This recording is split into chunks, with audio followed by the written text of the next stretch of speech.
જો બેટા તમે લોકો 12th સ્ટાન્ડર્ડમાં હોવ ને, તમને 5 એવી એક્ઝામ ખબર હોવી જોઈએ કે જે તમારે આપવી જોઈએ. ગુજકેટ જેડબલઈ મેન્સ સિવાયની 5 એક્ઝામ, જેમાં જેડબલઈ મેન્સ કરતાં પણ ઓછી કોમ્પિટિશન છે અને આપણને સારી કોલેજ મળી શકે છે અને હા, પ્લેસમેન્ટ પણ સારા છે. ઓકે, તો સવાલ છે તમારા કરિયરનો, એટલે હું તમને વાત કરી રહ્યો છું. તમારે બેટા ફ્રી ઓફ કોસ્ટ ગુજકેટ અને જેડબલઈ મેન્સ અને બોર્ડની પ્રિપેરેશન કરવી હોય તો સ્ક્રીન ઉપર એક નંબર આવે છે, એ નંબર પર તમારે વોટ્સએપ મેસેજ કરવાનો છે કે અમારે બોર્ડ એક્ઝામની તૈયારી કરવી છે. ઓકે, અમે લોકો ચાલુ કરી દીધી છે. હવે પહેલી જે એક્ઝામ છે એ KIT એ કોણ છે? તો KIIT યુનિવર્સિટી ભુવનેશ્વર, જે ઇન્ડિયાની most reputed private engineering university છે, એમાં તમે લોકો એડમિશન લેવું હોય તો KIT નામની તમારે એક્ઝામ આપવી પડે.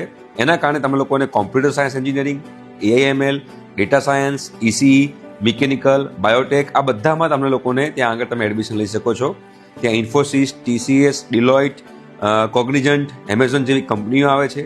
મોડર્ન કેમ્પસ છે, global exposure, industry focused curriculum છે. એટલે આ તમારે લોકો એક એક્ઝામ પર ફોકસ કરવું જોઈએ. બીજી જે એક્ઝામ છે એની વાત કરીશ તો બીટસેટ.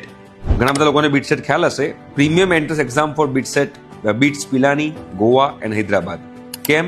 બીકોઝ નો રિઝર્વેશન પોલિસી આની અંદર, બધું જ pure merit based admission, top placement in CAC, EC branch, electrical, mechanical, બરોબર. એમાં ગૂગલ, માઇક્રોસોફ્ટ, એમેઝોન, એડોપ્ટ એવી બધી કંપનીઓ પ્લેસમેન્ટ માટે આવે છે.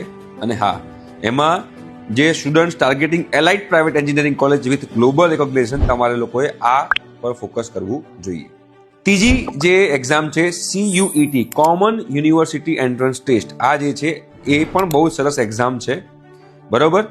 આ સેન્ટ્રલ યુનિવર્સિટી માટે છે, એટલે કે સેન્ટ્રલ યુનિવર્સિટીમાં તમારા લોકોને જ્યાં આગળ કોલેજની ફીસ ઓછી હોય પણ પ્લેસમેન્ટ વધારે હાઈ હોય એવી કોલેજમાં તમારે એડમિશન લેવું હોય તો એના માટે છે.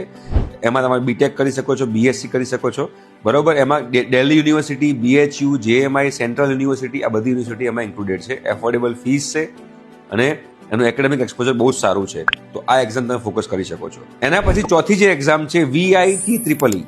આ એક્ઝામ જે છે એ તમારા લોકોને જો VIT વેલ્લોર, VIT ચેન્નઈ, ભોપાલ, અમરાવતી, આ બધામાં તમારે લોકોને જો એડમિશન લેવું હોય તો VIT ની એક્ઝામ આપી શકો છો.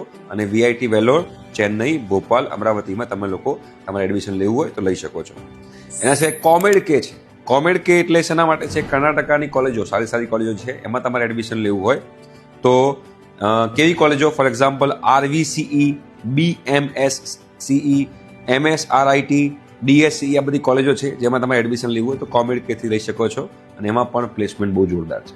આ 5 એક્ઝામ પર ફોકસ કરજો જો તમારે લોકોએ જેડબલઈ મેન્સ અને ગુજકેટ સિવાય બીજી કોઈ જગ્યાએ સારી કોલેજમાંથી બેચલર્સ કરવું હોય તો.